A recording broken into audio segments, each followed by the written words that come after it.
اعوذ باللہ السمیع العلیم من الشیطان الرجیم انا انزلنا التوراۃ فیہا ھدی ونور یحکم بہا النبیون الذین اسلموا وللذین ھادوا والربانیون والاحبار بما استحفظوا من کتاب اللہ وکانوا علیہ شہداء فلا تخشوا الناس واخشونی ولا تشتروا بآیاتی ثمنا قلیلا ومن لم يحكم بما انزل اللہ فاولئک هم الکافرون۔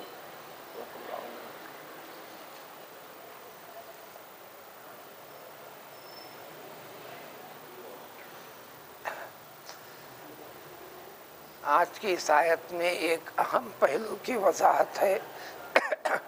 ایک اہم بات وہ یہ کہ اللہ تعالیٰ کی جتنی بھی مقدس کتابیں نازل ہوئی تھیں، خاص طور پر قابل تذکرہ جو مشہور اور معروف قرآن کے نازل ہونے کے وقت بھی جن کتابوں کے چرچے تھے اور آج بھی ہے، جیسے یہودیوں کے پاس اللہ کی مقدس کتاب تورات کے ہونے کا اعتقاد ہے،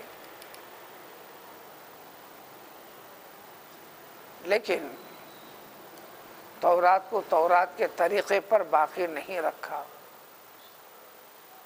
تورات ہے،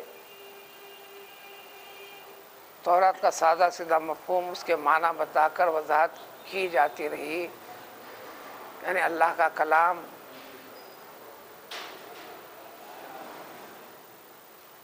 وہ ہے تو صحیح، لیکن اصل حالت پر انہوں نے باقی رکھا نہیں۔ اسی طرح نصرانیوں کے پاس یعنی عیسائیوں کے پاس انجیل کے ہونے کا دعویٰ ہے، دعویٰ صحیح ہے، لیکن اس کو اپنی حالت پر باقی رکھا نہیں۔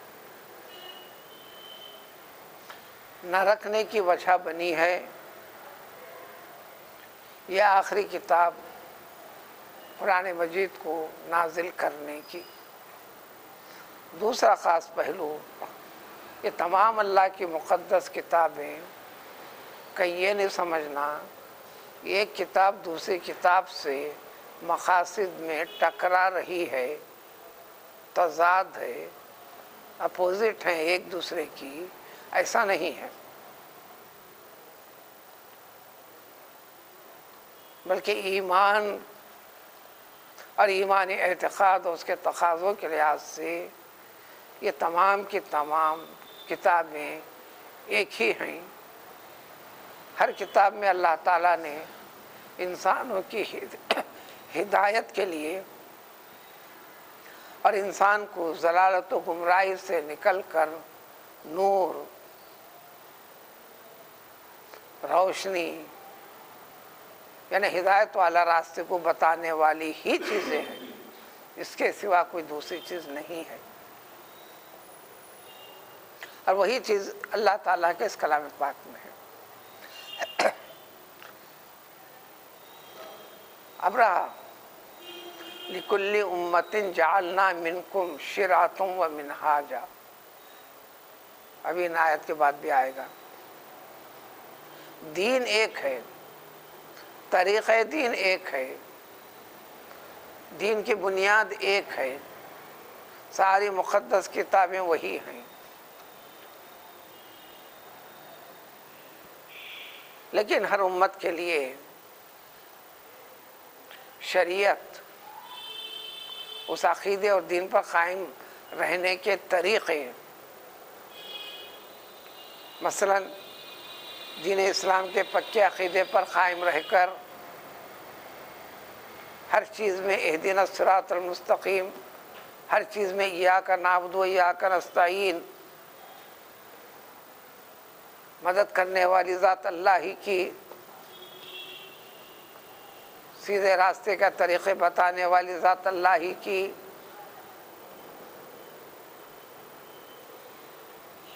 نمازوں کا پڑھنا، جو اس شریعت میں 5 نمازیں ہیں، اس سے متصل جڑی ہوئی جو شریعت گزری، شریعت عیسوی، صرف 2 نمازیں تھیں، صبح ایک شام ایک۔ شریعت موسوی 50 نمازیں ان کے لیے تھیں، وغیرہ وغیرہ۔ اس دین اسلام کے عقیدے پر قائم باقی رہنے، اس کا مظاہرہ کرنے کے لیے جو طریقے بتائے، اس کا نام ہے شریعت۔ شریعت کے لفظی معنی خود ہیں عربی لغت میں طریقہ، راستہ۔ اسی شریعت سے عام زبان میں بڑا راستہ جو ہوتا ہے، جس کو آپ ہائی وے بولتے ہیں، فلاں فلاں گلیوں کو چھوڑ کر جو بھی بڑے راستے ہوتے ہیں، اس کو عربی میں شارع نیچے کہتے ہیں، شارع۔ وہ شریعت کے معنی نہیں ہے، کیونکہ عقیدے کے اعتبار سے ایک طریقہ ہے، وہ حقیقی معنی کی مناسبت سے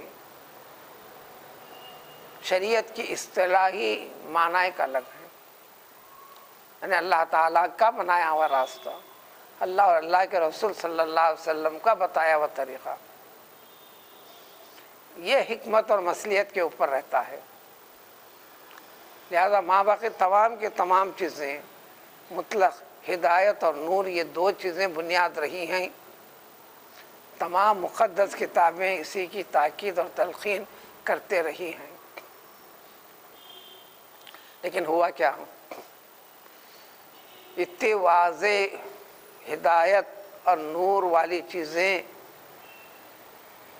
تورات میں بتا دیے جانے کے بعد بھی انہوں نے استفادہ صحیح نہیں کیا۔ خرابی کون پیدا کرے؟ یہ وضاحت ہے یہ۔ اب اس میں خرابی اگر پیدا کرے، ان کا تذکرہ ہے ہدایت، تعلیم، تاکید مسلمانوں کے لیے خاص طور پر، اور ہر زمانے میں موجود یہود و نصارہ کے لیے،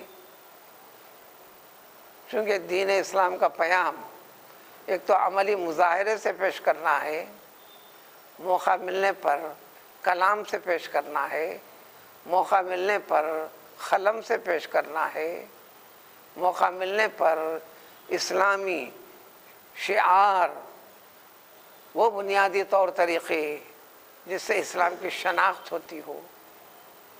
حج والی عبادت جتنے طریقے ہیں، دین اسلام کی ایک شناخت اور پہچان ہے، جس کو اپنے الفاظ میں آپ کہہ سکتے ہیں اسلام کا مونوگرام ہے۔ یہ تمام کے تمام چیزیں کر کر مسلمان کے لیے یہ لازم فرض ہے، اور دوسرے کے لیے بالواسطہ انڈائریکٹ دین اسلام کا تعارف، اعلان اور مظاہرہ ہے۔ اور جو بھی اللہ تعالیٰ نے اس کو عقل دیا ہے، عقل کو صحیح حالت پر باقی رکھتا ہے انسان یا بگاڑ پیدا کر لیتا ہے؟ عقل سے جو صحیح کام لیتا ہے اس کو کہتے ہیں عقل سلیم۔ عقل سلیم، خطے کی بنیاد پر چلنا نہیں، حقائق کو جاننا۔ چنانچہ اسلام شروع ہوا،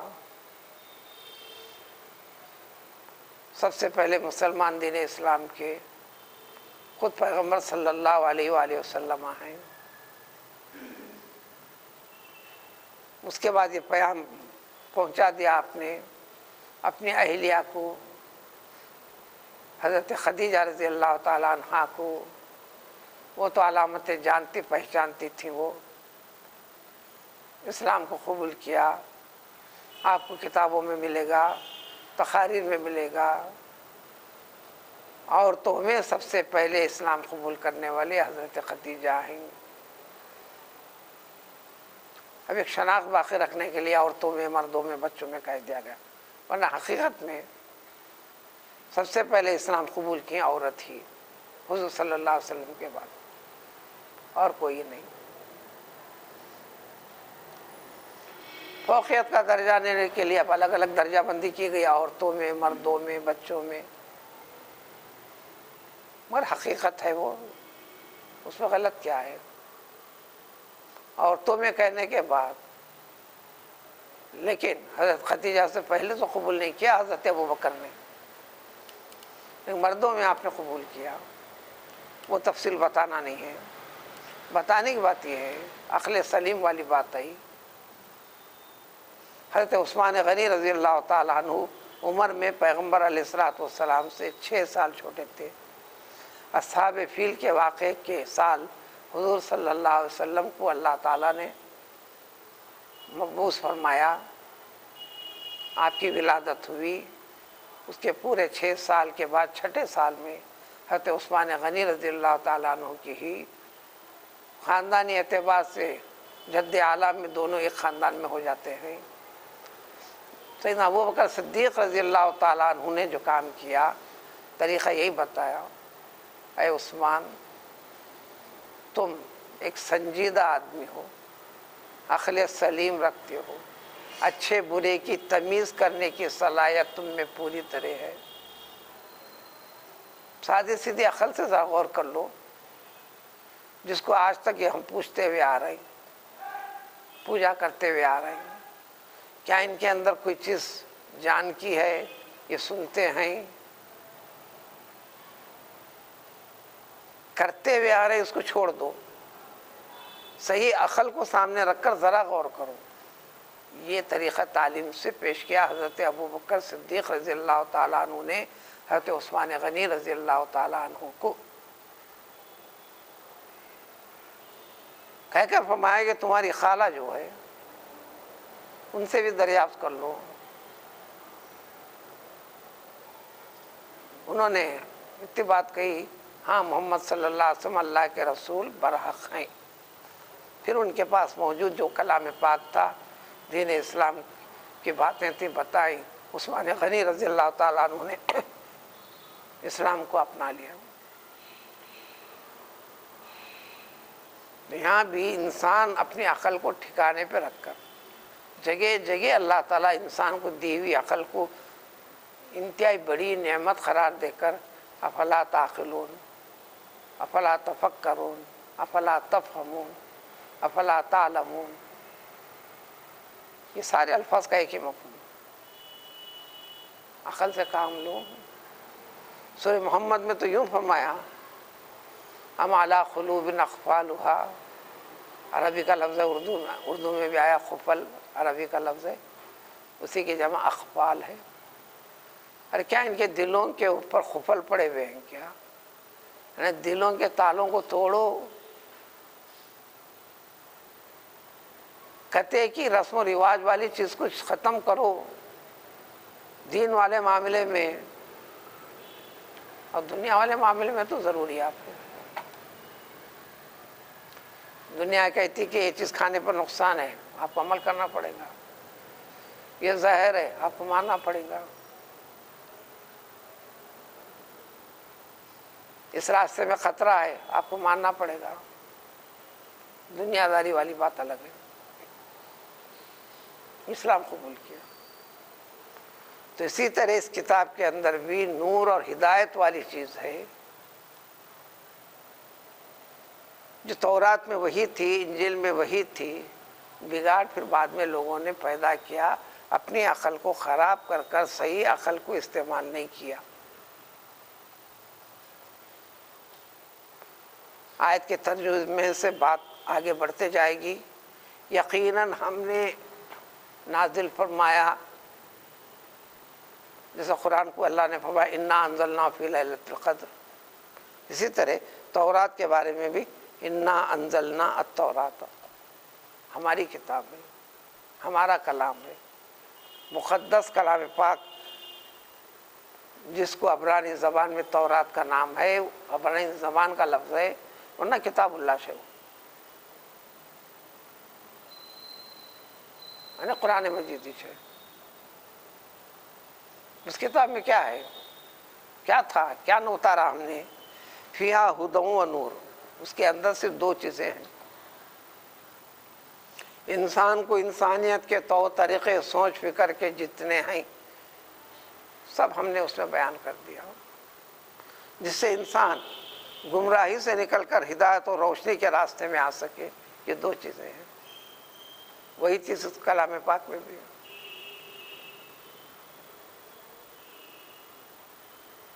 دوسرا اور ذرا سا اشارہ اس آیت سے جڑا ہوا جو ہم مفہوم چلے،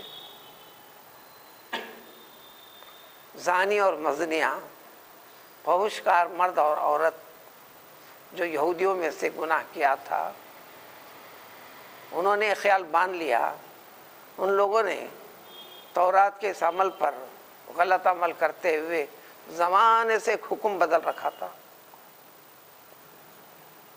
کمزور کے لیے حقیقی سزا دینا، دنیاوی رتبہ رکھنے والے کے لیے اپنی طرف سے سزا کا تعین کر دینا، اور ایک قوم کو دبانا، ایک قوم کو اٹھانا، اور پھر دعویٰ دین کا، فیصلے جاری کرنے والے دین سے جڑے ہوئے افراد۔ یوں سمجھو علامہ نے کہا، یوں کہو مولانا نے کہا، یوں کہو فتویٰ دیا فلاں نے،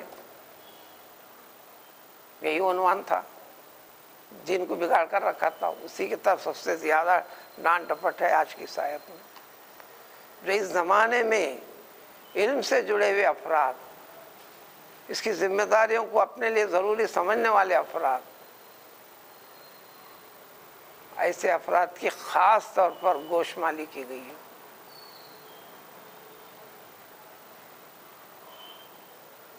کان کھینچے گئے ہیں۔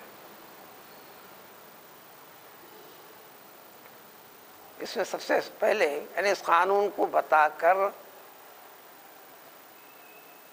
شرعی اور قانون خداوندی یہ ہے کہہ کر، فیصلہ دے کر، اور عام آدمی اس کے اوپر یہ ہو کر پھر وہ پھیل جاتی ہے چیز۔ تو حضور صلی اللہ علیہ وسلم کے بارے میں یہ سوچنے لگے وہ لوگ، یہود و نصارہ، شاید اس نئے دن میں، اب چونکہ جان جانے والا مسئلہ ہے فاحشہ اور فاحش کا، شاید اس دن میں بڑی سہولتوں کا تذکرہ ملتا ہے، ہماری سزا میں معافی کی شکل نکل سکے گی۔ آپ کے پاس تشریف لائے، جو تفصیل گزر چکی، 2 دن سے گزر رہی تھی، حضور صلی اللہ علیہ وسلم نے فرمایا نہ ان کو سنسار کر کے مار دیا جائے گا،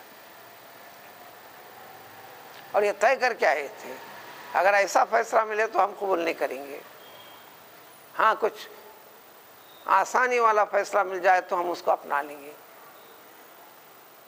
اللہ تعالیٰ نے رہنمائی فرمائی، جبریل امین علیہ السلام کے ذریعے سے طریقہ کار بتایا، خود انہی کے لوگوں میں سے سب سے بڑا عالم پورے یہودی قوم کے اندر اس زمانے میں، اس سے بڑا علم و فضل میں کوئی دوسرا مقام نہیں رکھتا تھا، اس کو بلانے کے بعد سب کے سامنے مسئلہ پوچھنے سے پہلے، یعنی تورات میں کیا ہے معلوم کرنے سے پہلے، حضور صلی اللہ علیہ وسلم نے اس کو قسم دلا دی، واسطہ دے کر، اللہ کی قسم دلائی، واسطہ دے کر پیغمبر موسیٰ علیہ السلام کا، تورات مقدس کتاب کا، وہ پیغمبر جن کے ذریعے سے اللہ نے فضل فرمایا، تم کو ایسی ایسی بڑی مصیبتوں سے نجات دلایا تھا، حق کیا ہے کہنا۔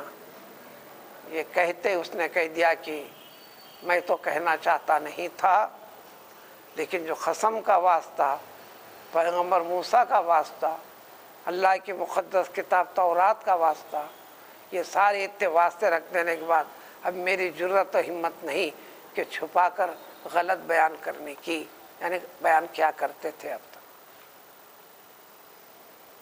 جو فیصلہ رسول اللہ صلی اللہ علیہ وسلم نے دیا تھا وہی اس نے کہہ دیا، یہی حکم ہے۔ چنانچہ عمل بھی ہوا، مسجد نبوی کے سامنے دونوں کو سنسار کر کے مار دیا گیا۔ تو پھر اور تصدیق ان کے لیے، اجی تورات میں کیا تھا وہی ہے جو اس قرآن میں ہے۔ پھر پیغمبر کو پیغمبر ماننے سے تم پیچھے کیوں ہٹتے ہو؟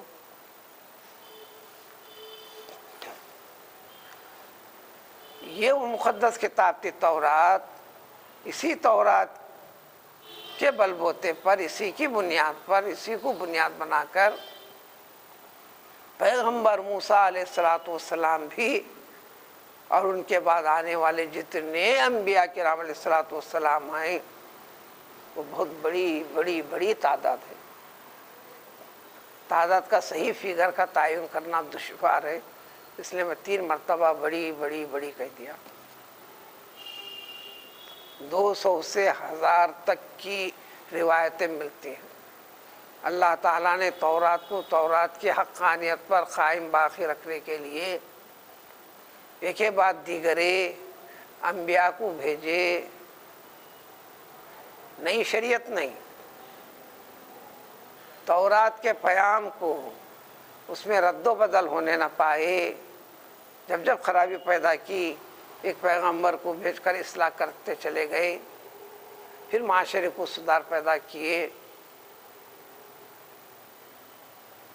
تعداد بہت بڑی ہے انبیاء کرام علیہ السلام کی۔ عدد کا تذکرہ وضاحت سے نہیں ملتا، روایتوں میں ملتا ہے، اس کے اوپر ہم کوئی عدد کو جاننے کی ضرورت نہیں۔ انہی تعداد میں سے یقتلون الانبیاء کا بار بار ذکر ہے قرآن میں، بہت سے انبیاء کو کاٹے ہیں لوگ۔ اس کی کچھ تعداد 70 کی روایت ملتی ہے، 300 تک کی روایت ملتی ہے، یعنی انبیاء کرام علیہ السلام کو قتل کیا، شہید کیا انہوں نے۔ ان کے منشے کے مطابق احکام نہیں مل رہے، تو بہت بڑی تعداد تھی۔ کتنی تھی اللہ کو معلوم۔ ہم 70 ہی یہ بھی نہیں کہہ سکتے، 200 یہی بھی نہیں کہہ سکتے، 300 کا تعداد ملتا 6، 1000 تک کی تعداد ہے۔ کیا کیا انہوں نے؟ یہ سارے کے سارے انبیاء کرام علیہ السلام کیسے تھے؟ الذین اسلموا، اسی تورات کے اوپر یقین رکھنے والے، اعتقاد رکھنے والے، حفاظت کرنے والے، اس کو پوری طرح محفوظ رکھنے والے، فیصلہ فرمایا کرتے تھے، احکام جاری کیا کرتے تھے، دین سمجھایا کرتے تھے، بتاتے تھے۔ للذین ہادوا، تمام یہودیوں کو۔ اب اس سے بات اور بھی آسانی سے سمجھ میں آتی، اس پیغمبر کے بعد ایسا کیوں نہیں؟ جب جب یہ بگاڑ ہوگا، اس بگاڑ کو سدھار کے لیے نبوت کا سلسلہ ختم ہو گیا، لہذا اب نبی آئے گا نہیں، آئیں گے تو قیامت آئیں گی، اللہ تعالیٰ سب کو ختم کر دے گا۔ اس کے لیے دلیل بھی چھوڑ دیا اللہ تعالیٰ نے، چونکہ نبیوں کا آنا تھا۔ پیغمبر نوح علیہ السلام کے زمانے میں 950 سال تک ڈھیل دیے، جتنے نافرمان تھے، دنیا باقی رکھے تھے انسان کے واسطے، انسان کی ضرورتوں کی تکمیل کے لیے، یہ جانور، حیوان، زمین کی کاشت وغیرہ سب باقی رکھے تھے۔ جب یہ سدھرے نہیں، وَلَا تَذَرْ عَلَى الْأَرْضِ مِنَ الْكَافِرِينَ دَيَّارًا، صرف نیک لوگ جو تھے وہ صرف تھے 3 پکے حقیقی۔ تعداد بڑھتی ہے 1 کم 80 تک، 1 کم 80 تک، لیکن 3 تعداد صحیح۔ آخری تعداد اس کی گنتی پہنچتی ہے ملاتے چلنے پر 1 کم 80، پورے 80 بھی نہیں، لیکن 3 جو آپ کے اولاد تھے، 4 میں سے 3 حام، سام یا پس۔ کسی کو شکلیں بدلے، زمانہ بدلا، حام کو رام کر دیا، سام کو شام کر دیا، یا پس کو بھرت کر لیا، بیسو پوجا، بیسوں چیزیں چلتی، واللہ اعلم۔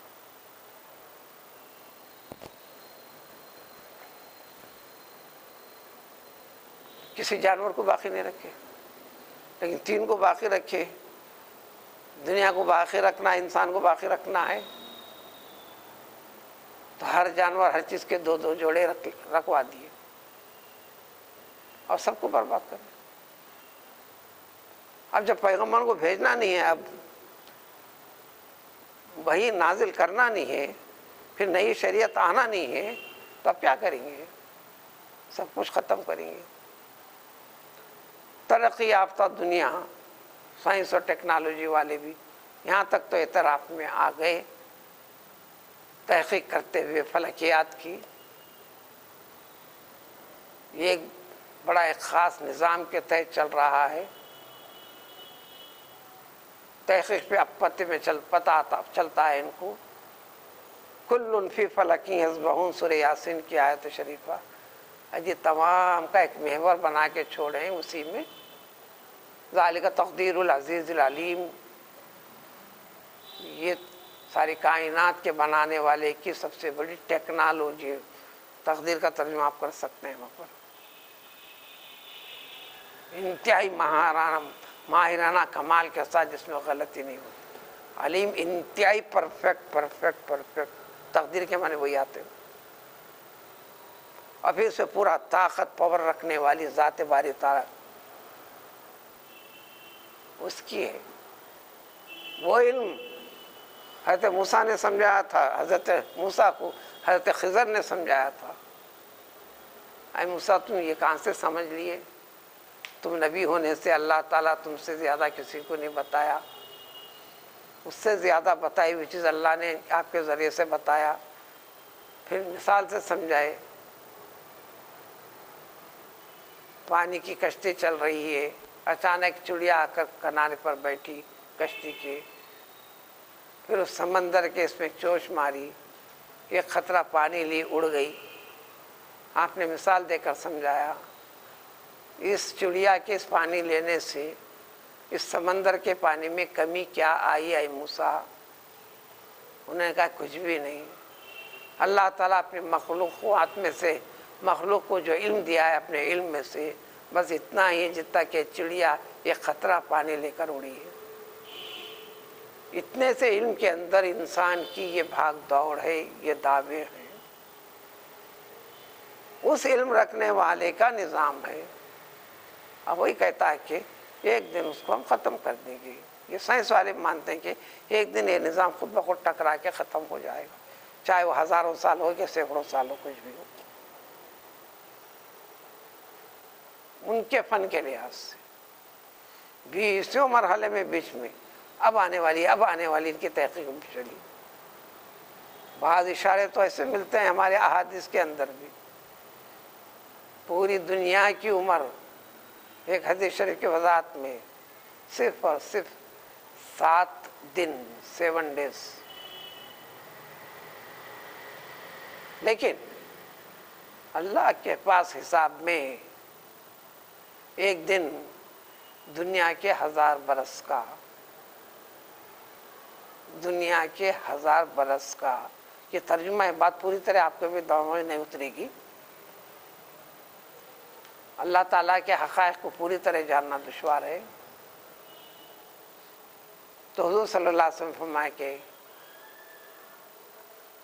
آخر دن میں میں آیا ہوں، یہ نہیں فرمایا آخر میں میں ہوں۔ جتنے دن گزرنا تھا گزر گئے۔ اب خیال کیا تو گویا 6000 برس کی دنیا گزر چکی، اب 1000 برس۔ ایسی وضاحت کی خاص طور پر فیضی نے، نامی نے، جو سب سے علمی، دین علمی کے اعتبار سے سیکریٹری خاص پی اے بنے ہوئے تھے جلال الدین اکبر بادشاہ کے، یہ پیام دے دیا کہ سرکار 1000 تک، 1000 سے آگے کوئی دن باقی نہیں رہتا، اب دین میں تبدیلی کی ضرورت ہے، لہذا دین اسلام کے 1000 سال کامل ہو گئے، اب یہ دن ختم، اس میں تبدیلی کی ضرورت ہے۔ انہیں دین الہی کے نام سے شروع بھی کر دیا۔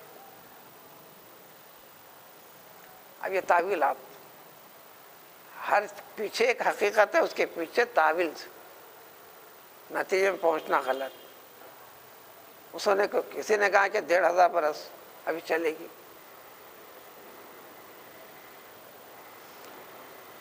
اچانک ایک جلسے کے عنوان سے پکڑ کر لوگ لے کر چلے گئے۔ ابھی 3 مہینے پہلے، رمضان سے چند دن پہلے، میں نے کہا کہ میں اس میدان کا آدمی نہیں ہوں، فلاں فلاں، میں نے آپ سے تشریف فرمائیے فلاں فلاں، وہاں ایک مقرر نے پورے اہتمام سے لوگوں سے کہا، لوگوں کیا سمجھے ہو، صرف اور صرف 100 سال دنیا باقی ہے۔ حیدرآباد کے ایک مشہور مقرر ہے، اب نام وغیرہ نہیں بتاتا، صرف 100 سال باقی ہے، جو کچھ کرنا ہے کر لو۔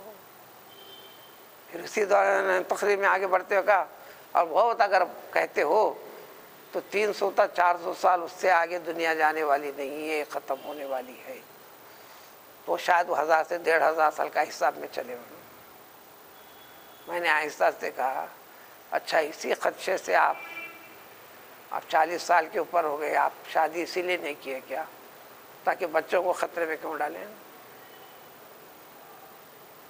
الغرض اللہ تعالیٰ خوب جانتے ہیں۔ حضور صلی اللہ علیہ وسلم فرمایا، بس یہی مفہوم ہے کہ 2 انگلیوں کے درمیان میں جیسا فاصلہ نہیں ہے، میرے اور قیامت کے درمیان میں کوئی فاصلہ نہیں ہے، یعنی کوئی نبی آنے والا نہیں۔ یہاں بھی اس کتاب کے اندر ذکر ہے کہ یہ یہودیوں کو تعلیم دیتے رہے، کون دیتے رہے؟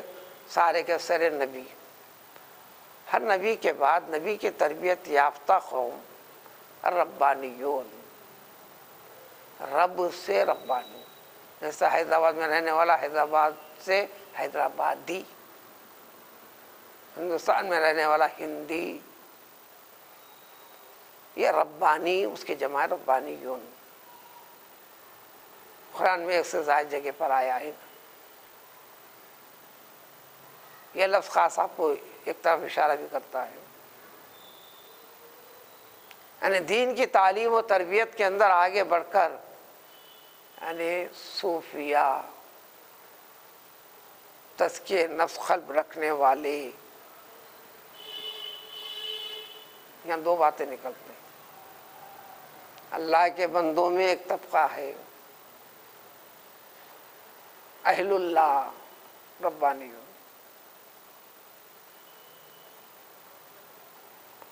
یعنی رب پرست، ہر سانس ہر لمحہ اللہ کے لیے وقف،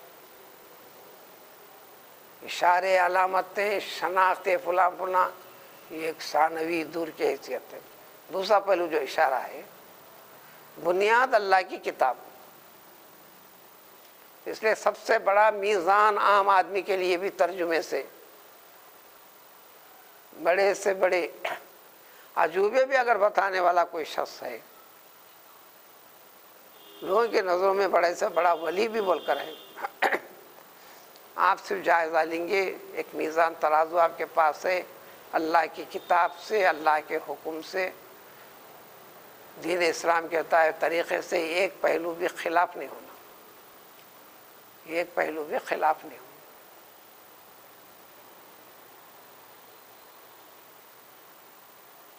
والربانیون بھی اسی کتاب اللہ تعالیٰ کی مقدس تورات کتاب کے ذریعے سے اس کو یاد رکھا، حفاظت کیا، قوم کی اصلاح فرماتے رہے، خرابیوں سے دور کرتے رہے، اللہ سے قریب کرتے رہے۔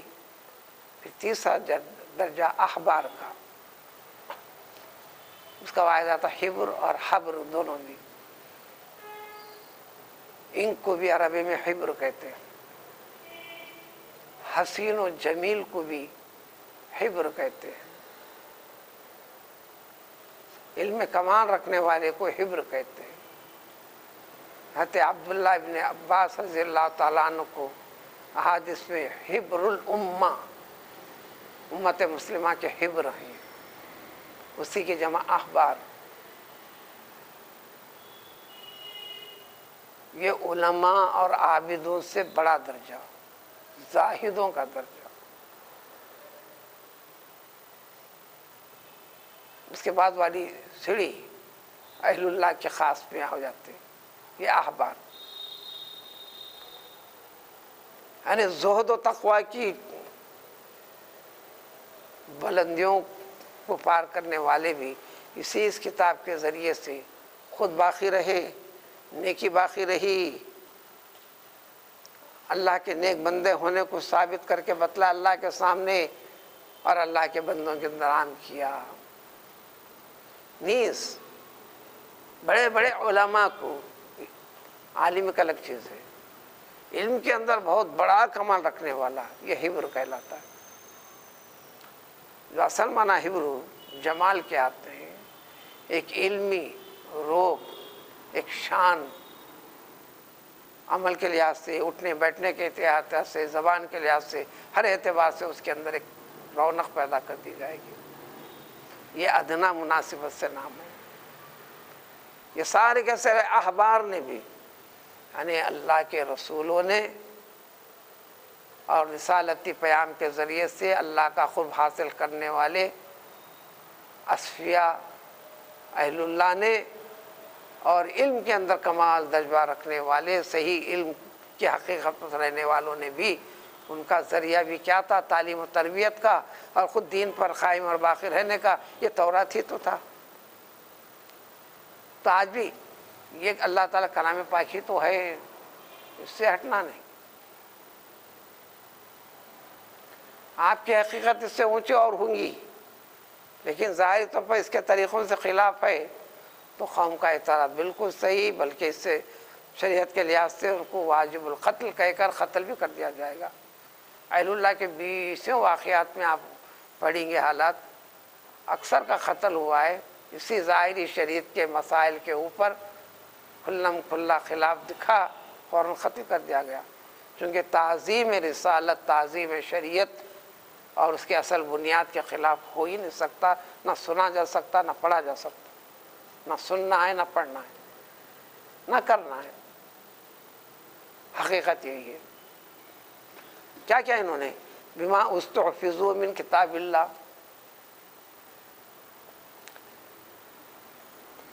کئی جگہ عربی میں قرآن میں کتاب کاف تے الف بے سے بھی لکھا ہوا ملے گا، کاف تے بے لکھ کر تے کے پر کھڑا زبر جیسا یہاں پر ہے، تو یہاں دو قرأتیں رہتے ہیں، من کتاب اللہ، من کتب اللہ، دونوں ترجمہ صحیح ہوتا ہے، یعنی اللہ کی کتاب ہے، یا ایک ہی قوم کو خاص کریں تو من کتاب اللہ۔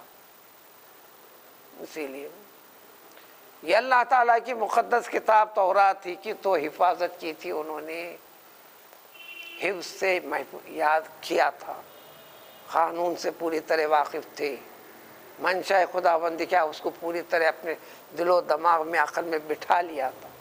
استحفاظ آیا تو حفاظت سے، وَكَانُوا عَلَيْهِ شُهَدَاءَ، اور یہ سب کے سب اسی چیز کے اوپر شاہد، یعنی نگران کار بھی تھے، کہیں یہ بھولنے نہ پائے، کہیں یہ چھوٹنے نہ پائیں، کہیں اس میں خطا ہونے نہ پائے، یعنی حفظ بھی کر لیا تھا، معنی کے لحاظ سے، مطلب کے لحاظ سے، ہر ایک کے لحاظ سے کوئی فرق نہیں۔ جب تک محفوظ رہا دین باقی رہا، لیکن اس کے بعد بگاڑ بھی ان دونوں سے ہوا، ظاہری طور پر،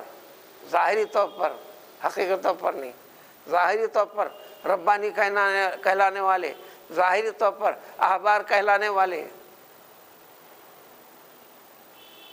حکماں کے دباؤ میں آ کر، کسی چیز کے لالچ کے دباؤ میں آ کر،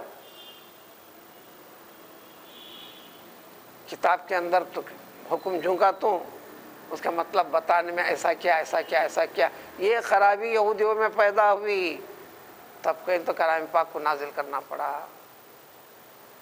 ایسا کیوں کیا انہوں نے؟ ان کو بھی حکم آتا، فلا تخشوا الناس، لوگوں سے ڈرتے کیوں ہو؟ حکماں سے ڈرتے کیوں ہو؟ پارٹیوں سے ڈرتے کیوں ہو؟ سیاسی اقتدار سے گھبراتے کیوں ہو؟ دینی اعتبار سے بات آگے بڑھ کر یوں کہہ دیتے ہو؟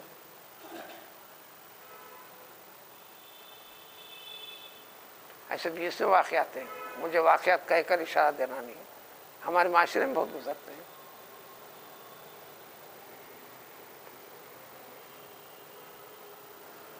ایک کاروباری عظیم شخصیت مسلمان کی، اسی چند سال پہلے سارے اخباروں میں چھپا، کہنے لگے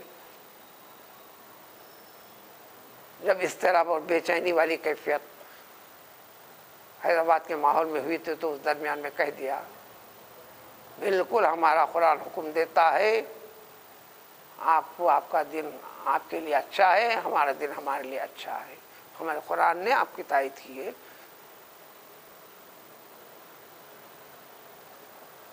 اس جیسا قریب کا مفہوم ہے جو انہوں نے کہا وہ نہیں ہے۔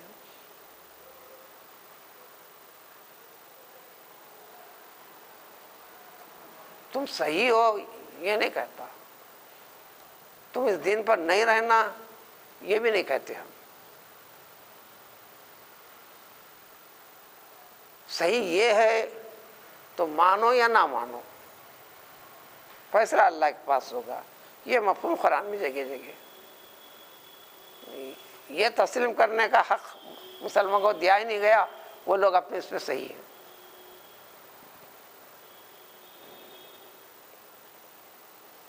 لہذا تم لوگوں کا ڈر کیوں کو رکھتے ہو؟ وخشونی، ڈرو مجھ سے. مصر میں حکومتی طور پر، یورپ کے پورے دباؤ میں، سرکاری طور پر، وہاں ساری تعلیم سرکاری طور پر ہی ہوتی ہے، کیونکہ مسلمانوں کا ملک اسلامی ملک نہیں ہے. وہ دباؤ میں یہ مطالبہ کیا گیا تو اس نے قبول بھی کر لیا. لہذا جو آخری شکل اسلام کی جو جہاد کی ہے، قرآن کا سب سے بڑا حصہ ہے، اس کے پر یہ بچوں کے دماغ میں ڈالنا بھی نہیں، درسیات کے اندر اس کا تذکرہ کرنا بھی نہیں، درسی کتابوں میں اس کو لکھنا بھی نہیں. اب عملی طور پر چل بھی رہا ہے، ابھی چل رہا ہے. بیشتر قسم کے تبدیلیاں آئیں گی. تو کیا ان ساری چیزوں میں انہوں نے ایسا کر لیا نا، انہوں نے قبول کر لیا نا، دیکھو کتنے اچھے چیز سے زندگی گزار رہے نا، ٹھیک ہے زندگی گزار رہے ہیں، کیا موت کو بھی بھگا رہے ہیں؟ بیماری کو بھی بھگا دے رہے ہیں؟ ایسا کرنے سے بیماری ان کو نہیں آ رہی، ایسا کرنے سے موت نہیں آ رہی، ایسا کرنے سے بوڑھا جوان ہو جا رہا، پھر یہ کہاں سے نکلا؟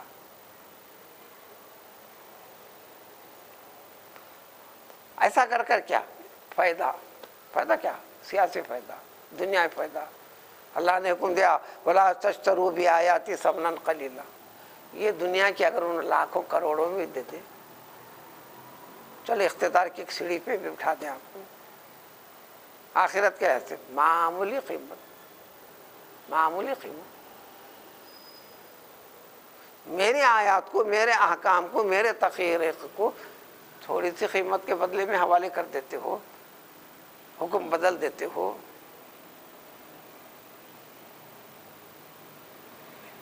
خرابی اسی قسم کی چلتی ہے مذاہب کے اندر. جب تک یہ سدھار نہیں ہوگا، عزت والی منزل پر اٹکا آنے والی نہیں. اور یہ بہت کئی پیچیدگیوں میں پھنسی ہوئی چیز ہے، اتنی جلدی سے پیچیدگیوں سے نکلنا بھی دشوار رہتا ہے. میرے ایک کے کرنے سے کیا ہونے والا، یہ کبھی خیال نہیں لانا ہے. ٹھیک ہے آپ کے اکیلے کو جنت میں ڈالیں گے، تم کہیں کو سوچ رہے ہو؟ وَمَن لَّمْ يَحْكُمْ، اب سختی سے حکم دیا گیا تھا ان کو، جو کوئی فیصلہ نہیں کرے گا یعنی اس کے خلاف کرے گا، قرآن کے خلاف یعنی تورات کے خلاف. وہی حکم اس قرآن کا یہ بتاتے ہوئے چلنا ہے آگے، وہ 3 آیتوں تک یہ مفہوم چلے گا. یہ کہہ کر یہ کلام پاک کا وہی مقام ہے، وہ خرابی جو انہوں نے کی ایسی ہونے نہ پائے. جو فیصلہ نہیں کرے گا ان چیزوں کو بنیاد بنا کر جس کو اللہ تعالیٰ نے نازل فرمایا ہے، یعنی طریقہ بتا دیا ہے، جس کی وضاحت رسول اللہ صلی اللہ علیہ وسلم نے فرما دی ہے. فَأُولَٰئِكَ هُمُ الْكَافِرُونَ، تو یہ لوگ یقیناً یہ لوگ کافر ہیں. یہ عام آدمی کے لیے یہاں ذرا سا دھوکہ ہوتا. ایک نہیں، 1000، 1,00,000 بھی اگر ہیں، کتنے مجھے بھی نہیں معلوم، کثرت بتانے کے لیے کہہ رہا ہوں. اردو ترجموں کی کمی نہیں ہے، ہر زبان میں ترجموں کی کمی نہیں ہے. اب یہ قرآن میں یہاں پر ترجمے کا رکھا ہوا ہے، اس میں بھی ترجمہ یہ صاحب لکھتے ہیں فَأُولَٰئِكَ هُمُ الْكَافِرُونَ، سو ایسے لوگ بالکل کافر ہیں. یہ بالکل کا ترجمہ نکلتا ہے. اولئک کے بعد ہم ایکسٹرا ورڈ لاتے ہیں تو معنی ڈبل کرنے کے لیے، فورس دینے کے لیے.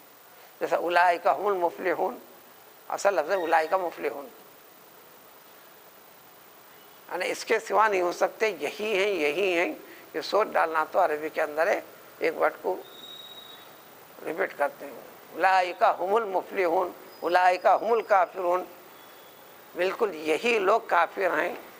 یہاں کافر بھی عربی کے اندر، کافر ایک عربی زبان کا لفظ ہے، کافر اسلامی زبان کا ایک لفظ ہے، ہر لینگویج میں ایسی ہوتا، یعنی اس کا فیلڈ جب چینج ہوتا ہے انگریزی کے وہی لفظ رہیں گے، انگریزی کے اندر وہی لفظ رہیں گے. دھوپ لگ گئی، سن اسٹروک، بال مار دیے اور اسٹروک لگایا. وہاں اسٹروک کے معنی بال کو مارنا ہوا، یہاں اسٹروک کے معنی سورج آ کے آپ کو لگا کے دھکا دیا. اسی طرح دوسرے فیلڈ مجھے معلوم نہیں، میڈیکل میں جاؤ، کس میں بھی جاؤ، ورڈ کی اصل نوعیت ایک ہوتی ہے، فیلڈ چینج ہوتا تو اس کے معنی ہوتے ہیں. تو اسی طرح وضو کا بھی 20 حدیثوں کے اندر ہے، نبی کریم صلی اللہ علیہ وسلم نے فلاں کھانا کھایا اس کے بعد وضو کیا. وہاں بھی غلط فہمیاں بہت ہوتے ہیں. ترجمہ پڑھ کر لوگوں نے سمجھ لیا اچھا فلاں کھانے کے بعد وضو کرنا ضروری ہے، یہ چیز پکی پکائی ہوئی چیز کھائے تو وضو ٹوٹ جاتا ہے. ایسا نہیں، شریعت کی زبان میں وضو ایک چیز ہے، عربی زبان میں وضو ایک چیز ہے.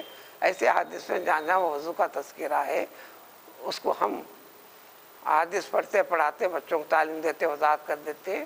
یہ لغت کے اعتبار سے، لینگویج کے اعتبار سے، یعنی منہ صاف کر لیا، کلی کر لیا، ہاتھ دھو لیا، منہ صاف کر لیا، کھایا پہ ہوئے چیزیں دانتوں میں اس میں نہ رہے، نماز کے اندر خلل پیدا ہو.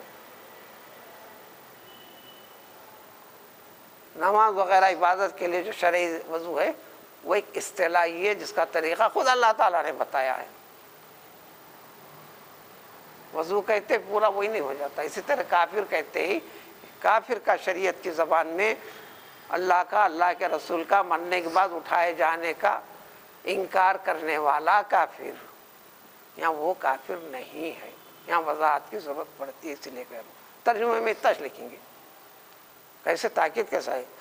سو ایسے ہی لوگ بالکل کافر ہیں. یہ یہاں لکھا ہوا ہے ترجمہ، غلط ہے یا نہیں بتا رہا ہوں میں، ترجمہ بالکل صحیح ہے، ترجمہ بالکل صحیح ہے، ترجمے میں ذرا فرق نہیں ہے، سمجھنے میں فرق ہے. بات کس کی چل رہی؟ دین سے جڑے ہوئے حضرات کی چل رہی. دین سے جو ایک مسلمان دوسرے مسلمان سے قطع تعلق 3 دن سے زیادہ رکھتا ہے تو ہم میں سے نہیں ہے، یعنی کافر ہو گیا. من غشنا فلیس منا، جو کسی کو دھوکہ دے دیا تو ہم میں سے نہیں ہے، یعنی مسلمان نہیں ہے. ترجمہ تو یہ بتاتا، مطلب وہ نہیں ہے، یعنی ہمارے طریقوں میں سے نہیں ہے. یہاں کافر بمانے فاسق، حق کو چھپانے والا. کیسا چھپتا حق کو؟ رشوت، جو ہدیہ بولو، فلاں بولو، فلاں بولو، کسی غرض کو دیکھ کر وہ سب پورے رشوت ہے. اس کے ذریعے سے آپ ایک چیز کو چھپا کر دوسری چیز غرض حاصل کر لیے. وَلَا تَشْتَرُوا بِآيَاتِي ثَمَنًا قَلِيلًا کے خلاف کرے تو اللہ تعالیٰ یہی لوگ کافر ہیں. ترجمہ تو ایسی کریں گے، پھر سمجھتے ہوئے آگے بڑھنا. یعنی جس کو فاسق اور فاجر کہتے ہیں، توبہ کا موقع ہے، توبہ کرو، صحیح اس میں آؤ، کہیں بھی حق سے مت ہٹو. یہی خرابیاں پیدا کر کر عام آدمیوں کے سامنے دین کی شناخت کو، اس کی شکل کو، حیت کو بدلتے گئے. وہ اللہ تعالیٰ ایک کے بعد دیگرے نبی کو بھیجتے گئے. البتہ ہمارے پیغمبر محمد مصطفیٰ صلی اللہ علیہ وآلہ وسلم نے فرمایا ہر 100 سال میں اللہ تعالیٰ ایک مجدد کو پیدا فرمائے گا جو میرے دین کی تجدید کرے گا. تجدید یعنی رینیول کرے گا.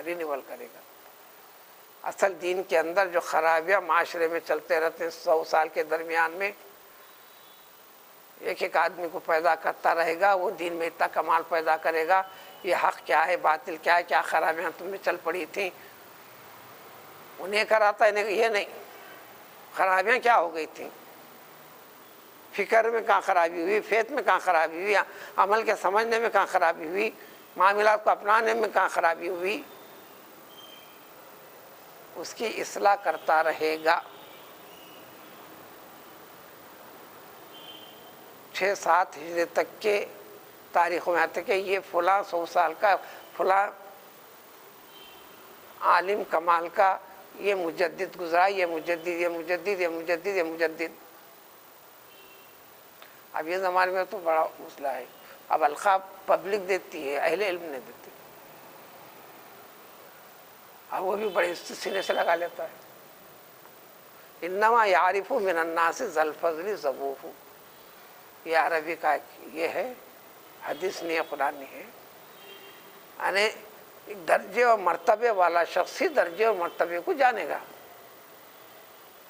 لیکن ایک بات و تقریر کہہ کر اس جلسے کے اندر ایک مقرر کہتے ہیں بے باک خطیب صاحب، انہیں فلاں صاحب، انہیں فلاں صاحب، انہیں فلاں صاحب، انہیں فلاں صاحب، ٹھیک ہے کہو، وہ اعتراض مجھے بھی نہیں، لیکن لقب دینے والا کون، لینے والا کون؟ ارے لقب دینے والا بڑا ہونا،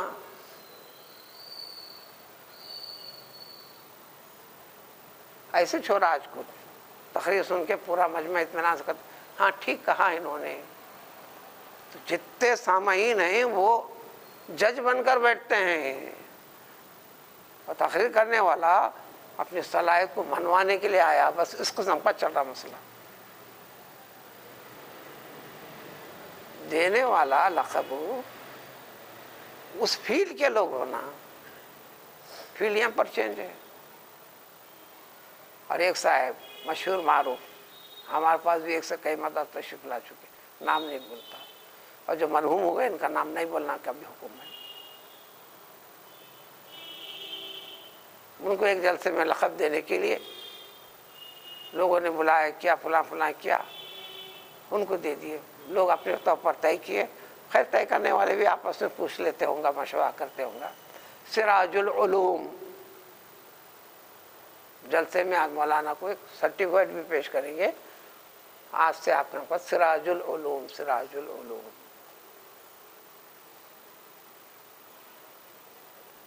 اب وہ کتنے بڑے مولانا تھے، حقیقت میں تھے، ہمارے علم کی بھی ایک عمر چلتے رہتی ہے، آگے پیچھے عمر کے لحاظ سے آگے پیچھے ہوتے رہتا ہے۔ ایک مدرسے کا بھی نام ہے سراج العلوم، ان کا فوراً دماغ جو الٹا کام کیا، یہ دیکھتے کہنے لگے ارے یہ تو ایک مدرسے کا نام ہے نا میاں، یہ لقب دیتے آپ مجھ کو، عجیب ہو گیا مسئلہ، حقیقت نہیں سمجھے۔ یہ کہہ کر ابھی بھی کبھی کبھی آج کل کے اخبار میں کبھی کبھی آتا، علمی اعتبار سے بڑی شخصیت تھی، اس میں دو رائے نہیں۔ میری خود ملاقاتیں، میں بھی بہت سے پند و نصیحتیں اس شخصیت سے حاصل کیا ہوں،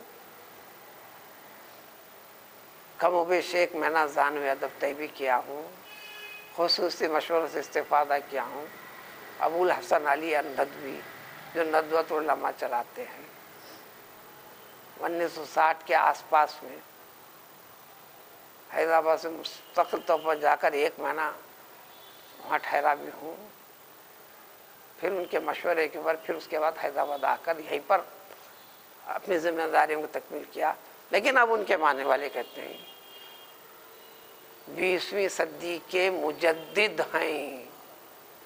یہاں بات تو حدیث شریف میں مجدد سارے کے سارے دین والے معاملات میں جتنے عالم کے اندر خرابیاں ہیں، ان خرابیوں کو دور کر کر ایک صحیح ٹھکانے پر لا کر ٹھہرا دینے کی طاقت، صلاحیت، اور تمام کے اندر قبولیت عامہ، یہ صلاحیت بھی قدرت پیدا کرے گی، قوم کے اندر بھی اس طرح رغبت ہوگی۔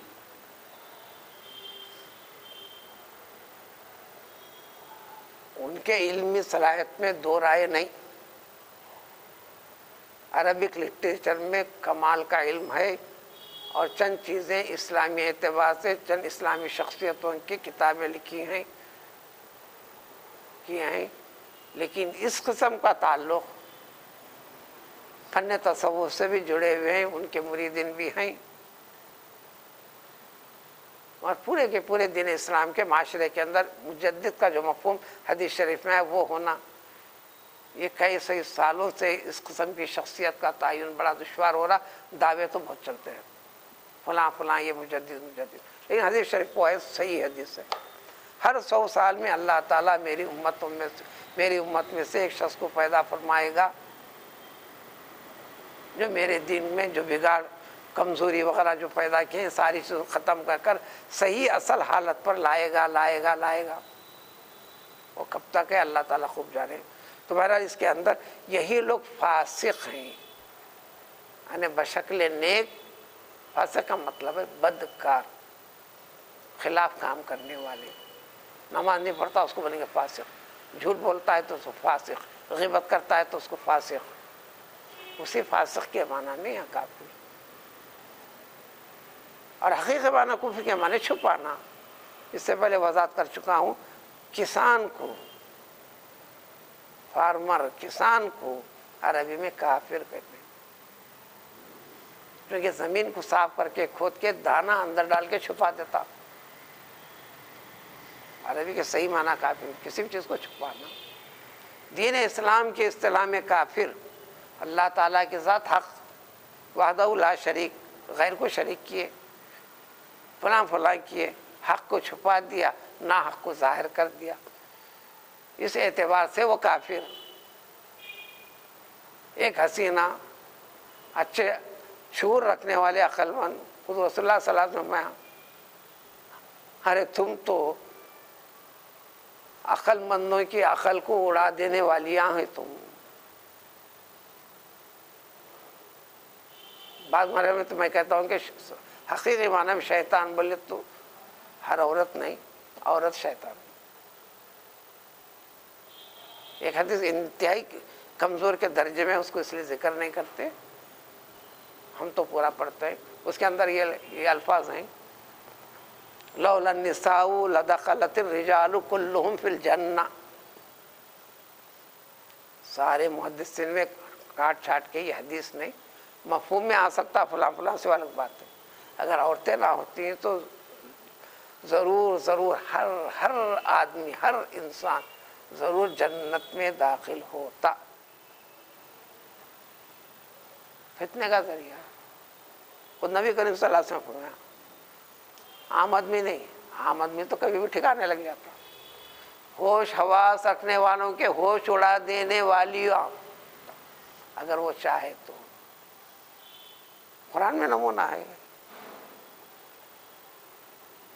کل کی مغرب میں انہی آیتوں کی تلاوت کیا، اس سے پہلے کی کیا تھا، وَاتْلُ عَلَيْهِمْ نَبَأَ الَّذِي آتَيْنَاهُ آيَاتِنَا، 2 پاروں کے بعد آئے گا. فَانْسَلَخَ مِنْهُ الشَّيْطَانُ فَكَانَ مِنَ الْغَاوِينَ وَلَوْ شِئْنَا لَرَفَعْنَاهُ بِهَا وَلَكِنَّهُ أَخْلَدَ إِلَى الْأَرْضِ وَاتَّبَعَ هَوَاهُ فَمَثَلُهُ كَمَثَلِ الْكَلْبِ. زہد و تقویٰ کی بلندیوں کو چھونے لگا تھا بنی اسرائیل کا ایک شخص. قرآن نے ذکر کر کر اس امت کو سمجھائے. ذکر سے، شغل سے، تلاوت سے، اطاعت سے، عبادت سے، تہجد سے آسمان کی بلندیوں کے قریب تک پہنچا تھا. اتنا بڑا مقام پایا تھا. اچانک آنن فانن ایک حسینہ کے حسن نے اس کو آسمان کی بلندیوں سے نیچے پٹک دیا. اللہ نے فرمایا وَلَكِنَّهُ أَخْلَدَ إِلَى الْأَرْضِ، ارے بلندی میں رہنے کے قابل کہاں رہا، زمین کی پستیوں کا ہی ہو کر رہ گیا. کیا کیا؟ فَأَتْبَعَهُ الشَّيْطَانُ، شیطان اس کا پیچھا کیا، گمراہ کر دیا. تو اسی لیے ہدایت پر باقی رہنے کی اہدنا الصراط المستقیم رکھنا ہے. نیک سے نیک آدمی بھی ہٹ سکتا ہے، برے سے برا آدمی بھی اچانک نیکی کی بڑی منزل پر پہنچ سکتا ہے. تو یہاں کافر کے معنی فاسق اور فاجر لوگ ہیں، ان کو سدھار کی ضرورت ہے. اور ایسا کرنے والا یہ بھی کافر اس زمانے کے لیے بھی یہ نمونہ ہے. پھر اسی کتاب کے متعلق مزید وضاحت اگلی آیتوں میں آئیں گی.